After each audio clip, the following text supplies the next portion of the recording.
Souvenez-vous, c'était le 1er décembre à Dakar. Ce jour-là, les Sénégalais, pour la première fois depuis leur indépendance, votaient pour se choisir une Assemblée nationale et un président de la République. Un seul candidat, Léopold Sédar Senghor, homme politique et poète, chef de l'État depuis 1958. Une liste officielle, celle de son parti.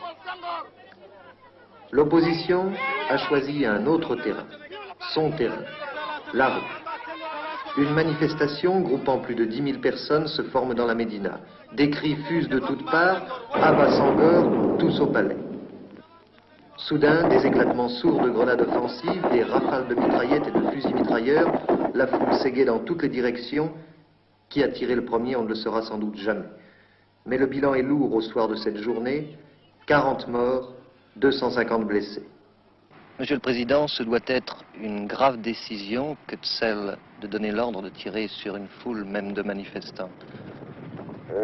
J'aurais pu vous retourner la question et vous dire, demandez cela à l'opposition qui a commencé par faire tirer sur le service d'ordre.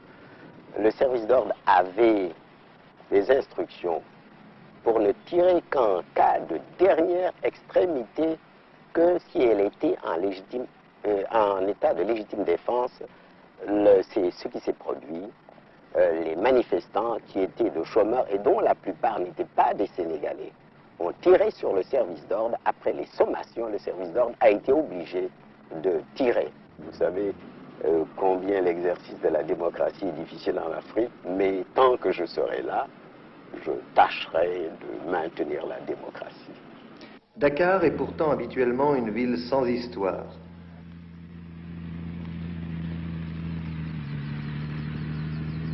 Ancienne capitale de l'Afrique occidentale, c'est une métropole de 400 000 habitants au milieu de laquelle se dressent fièrement des immeubles à allure de gratte-ciel. C'est une ville qui, à première vue, ne respire pas la pauvreté. Magasins de luxe, architecture moderne, c'est un morceau d'Europe transplanté sur la côte africaine. Mais Dakar, c'est aussi cela. Une médina où s'entasse misérablement une population africaine qui ne cesse de se multiplier à une cadence effarante. Des paillotes et des baraques faites de paille, de terre, de bois, de tôle, toutes de briques et de brocs, à l'image de tous les bidonvilles. C'est un terrain d'élection pour les agitateurs professionnels, une réserve inépuisable pour n'importe quelle aventure dont les chômeurs constituent les commandos de choc. Depuis longtemps, Senghor et son gouvernement ont compris d'où venait le danger. Leur but, donner du travail à tous, réduire cet abcès qu'est la Médina. Sous l'égide d'une société d'État, la SICAP, une banlieue populaire mais moderne, s'est créée en même temps que disparaissait tranche par tranche les taudis de la Médina. Les Africains y sont relogés dans des pavillons agréables, à des conditions financières défiant sans doute toute concurrence. 10 000 francs de loyer par mois pour accéder en 10 ans à la propriété. Dans 7 ans, toute la Médina aura été remplacée par cette cité-jardin.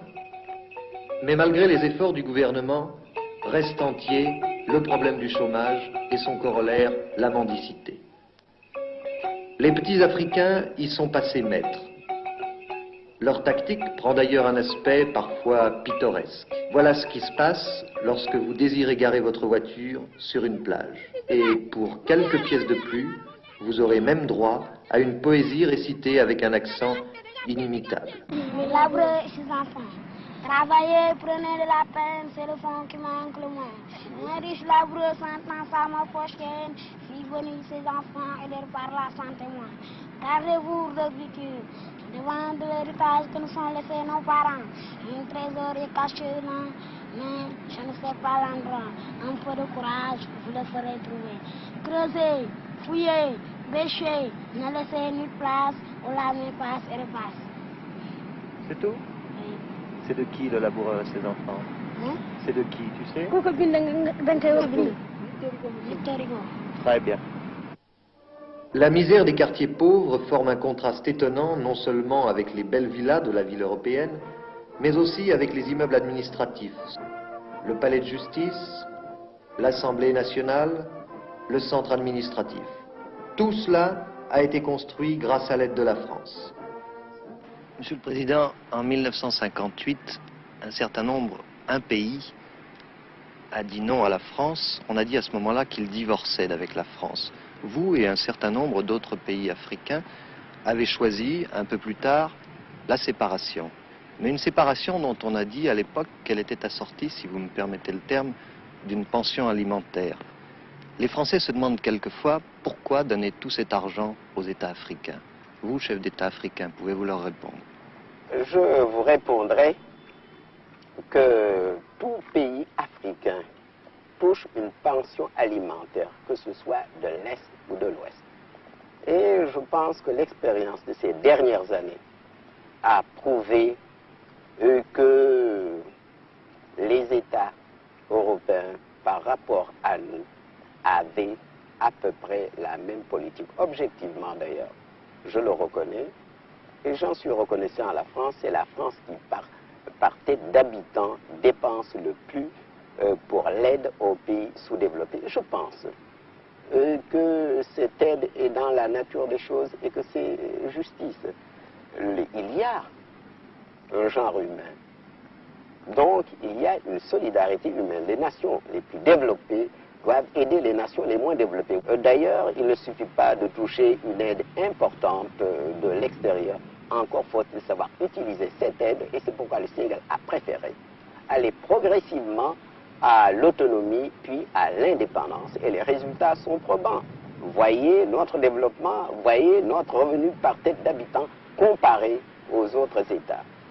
Par exemple, le Sénégal dépense pour l'enseignement et la santé plus de 8 milliards de francs CFA, c'est-à-dire plus que le budget total de chaque pays africain francophone, sauf la Côte d'Ivoire, le Cameroun et Madagascar. Le Sénégal est un pays à majorité musulmane. Autour de la mosquée, le vendredi, en pleine rue, des milliers de fidèles se prosternent à l'appel du muezzin. Et ce n'est pas un des moindres paradoxes de cette terre de l'islam que son président, Léopold Senghor, soit un catholique convaincu. Ses adversaires essaient d'ailleurs d'attiser le fanatisme religieux des musulmans contre cet infidèle. Leur slogan, c'est la croisade du croissant contre la croix. Depuis 18 ans que j'ai fait de la politique, on a toujours certains, une petite minorité, a toujours employé cet argument contre moi, mais cela ne me gêne pas du tout. Mais parce que demain, on reprochera au président de la République d'appartenir à telle race, à telle caste, à telle région, les adversaires trouvent toujours quelque chose à dire. Le plaisant, c'est que ceux qui emploient cet argument se disent souvent des marxistes-léninistes. D'ailleurs, un des plus fidèles supporters du président Senghor n'est-il pas le pape des musulmans d'Afrique noire, El Hadj Falilou Mbacké, calife des Mourides, grand imam d'une des plus belles et des plus imposantes mosquées du monde avec son minaret de 90 mètres, la mosquée de Touba, lieu saint de l'Afrique islamique.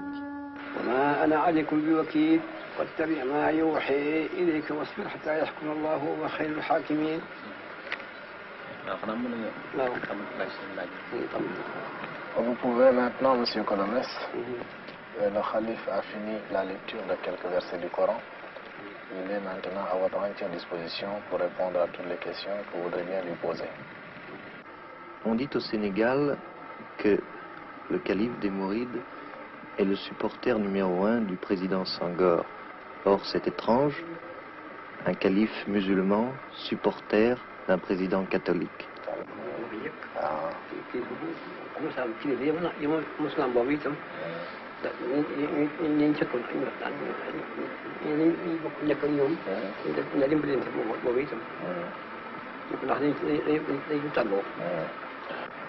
Pour le calife, la politique ne se mêle pas à la religion. Il est musulman, il est le chef de la plus grande confrérie religieuse en Afrique noire, musulmane comme vous dites, et le président Senghor, évidemment, est catholique. Mais le calife ne s'intéresse pas au président Senghor parce qu'il est catholique. Il s'intéresse à lui surtout parce qu'il pense que dans le domaine de la conduite des affaires du pays, le président Senghor est le plus apte, le plus capable Et pour le Khalif, les intérêts supérieurs du Sénégal sont au-dessus de toute considération. Évidemment, nous n'allons pas demander au président Senghor de diriger les affaires spirituelles des musulmans. Ce qu'on demande au président Senghor, ce n'est pas sa religion, c'est de conduire le Sénégal sur la voie du progrès, de la paix et de la liberté. Et surtout, tout cela dans le respect des valeurs traditionnelles et spirituelles. Un certain vent de bouleversement souffle depuis quelque temps sur l'Afrique et surtout sur les dirigeants qui ont amené leurs pays respectifs à l'indépendance. Regardez M. Sylvanus Olympio, l'Albé Fulbert Youlou au mois d'août, récemment M. Hubert Maga. Vous n'êtes pas inquiet, vous, président Senghor? Inquiet, je suis inquiet pour l'Afrique en général, car l'Afrique a besoin de stabilité. Pour moi, il y a longtemps que j'ai choisi de vivre dangereusement. Le problème pour moi, ce n'est pas de vivre, j'ai 57 ans, j'ai fait ma vie. Le problème, c'est que mon pays vive, et c'est là l'essentiel. Et c'est ce à quoi je m'emploie. Au pays du président Senghor vivent aussi un grand nombre de Français. Dakar seul en compte 25 000. Cohabitant sans problème avec la population africaine, ils sont passés sans effort de l'époque coloniale à l'indépendance. Mais comme tous les Français d'outre-mer, l'avenir les préoccupe. L'indépendance, ça n'a rien changé pour vous? Non, l'indépendance n'a rien changé pour moi. Pour moi, personnellement, absolument rien. Sinon, au début, peut-être un coup de frein dans les affaires. Et puis alors, une ambiance qui n'était peut-être pas très assurée.